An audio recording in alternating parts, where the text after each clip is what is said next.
And welcome back, everyone, to the week of What If. Today's What If suggestion comes to us from, and I want to be sure I try to get this name right, Michelle Orisoya, or I think it's Orsoya. Is that it? You're the only one I can find that suggested this. I'm surprised. The question that comes up today is one that's been asked quite a bit back in the past. What if Universe 6 had won that tournament? The infamous brothers clash between Champa and Beerus. What if Champa had won? What would have happened? Well, the first answer to that is Champa would. I keep saying Champa. Champa or Champa? I think it's Champa because it's supposed to be like champagne. Champa would have gotten Earth moved to Universe 6. And Beerus would have had that crummy, destroyed planet Earth that was left in Universe 6 and Universe 7. And so Beerus would be rightfully pissed off by this. Champa would then, be visiting that planet for food, trying all their delicacies. Now, to be honest, I'm not sure if it changes a huge chunk of, say, the Goku Black arc. Because the timelines are how the timelines work in the multiverse for Dragon Ball and the Dragon Ball universe is kind of irrelevant because we know Goku Black could go back through to other universes to, fight them and kill off the Kais, to kill off the Gods of Destruction. So I could still see Universe 6, the Goku Black arc still actually going about the same way. Although, that being said, there would still be a issue with it. And that would be that Trunks, when he's going back in time, is going back to the timeline of his Universe 7. So, that would mean that when he shows up in Earth, then there's nothing there. And he's kind of floating in space. Now, he might wake up in his time machine and realize what's going on here. Where's planet Earth? What's going on? Oh no, something's happened. And he'd be kind of screwed in that regard. But that would mean that Goku Black, again, jumps ship, maybe still finds Goku, because they still saw Goku on GodTube, and he still decided to take that body.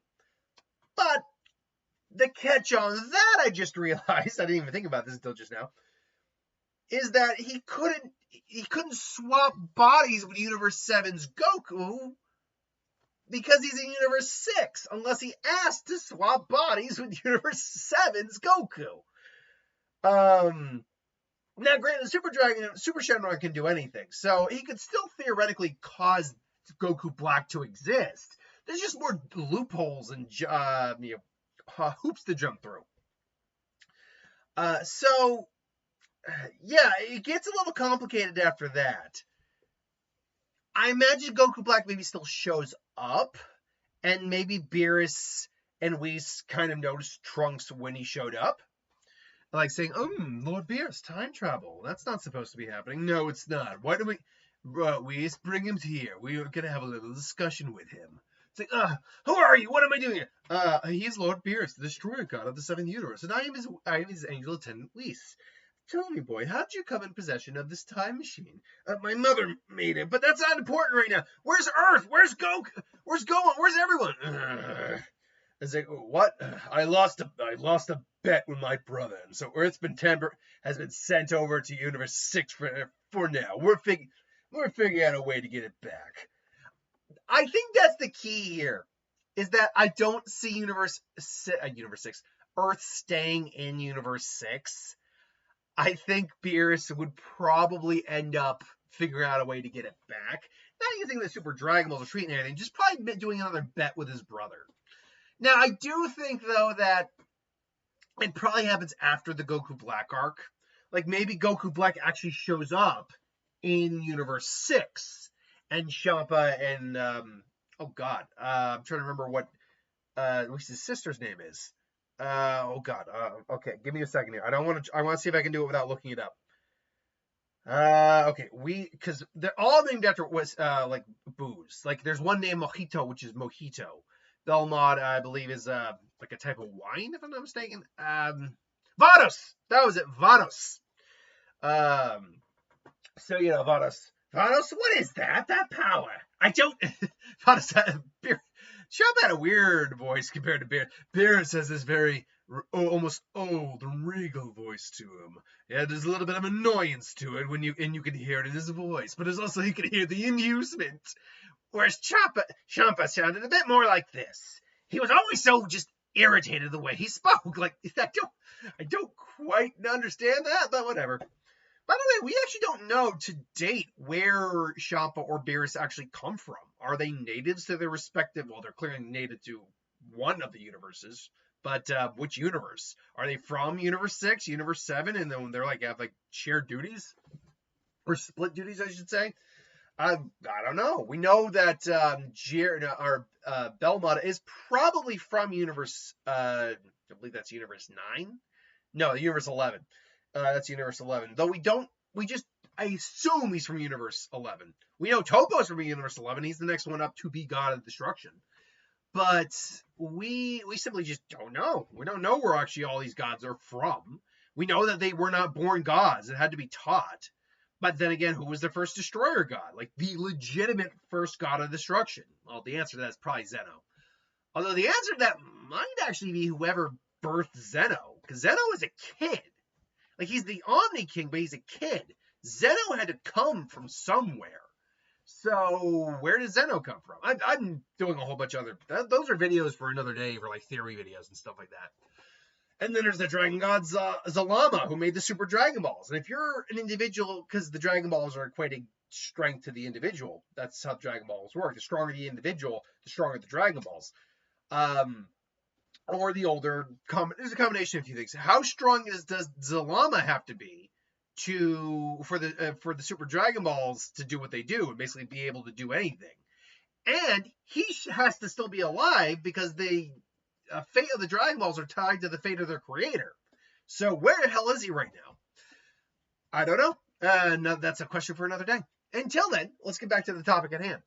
I would think that Goku Black issue still probably gets solved. I imagine Beerus actually brings Trunks over to Universe 6 and is like, "What are you doing here, brother?" I was like, this little lavender ginger snap.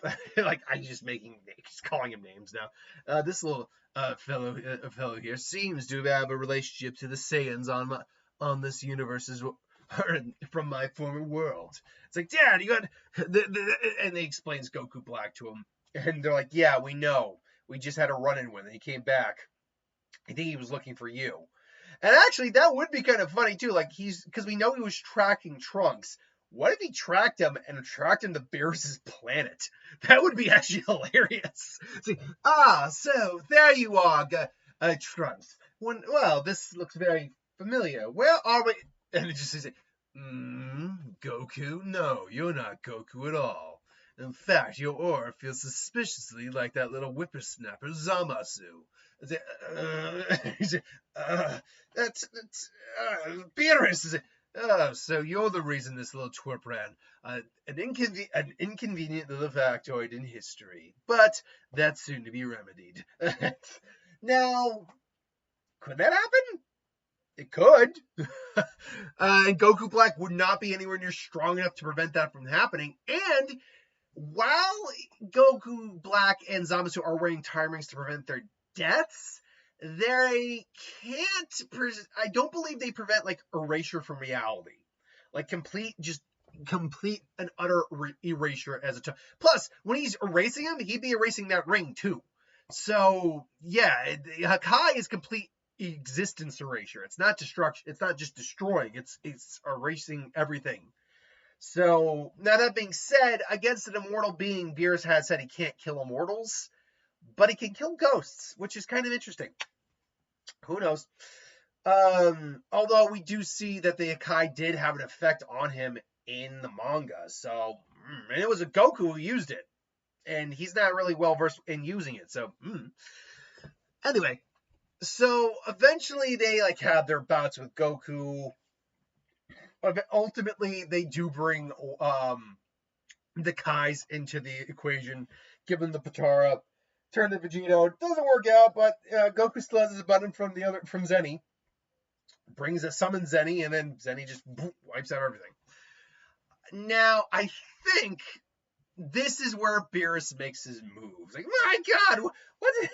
And Shampa's like, I nearly had my entire universe wiped out. My Shampa's terrible. I nearly had my universe wiped out by this. Well, if you're looking to get rid of this Earth, I mean, I could always take it off. Goes, no, I went in fair and square, brother. Yes, you did. But let me tell you, this happens to be a bit of a regular thing with these mortals. All their wild shenanigans and antics. I don't think it'd behoove you much to keep it for very long. So I'll tell you what.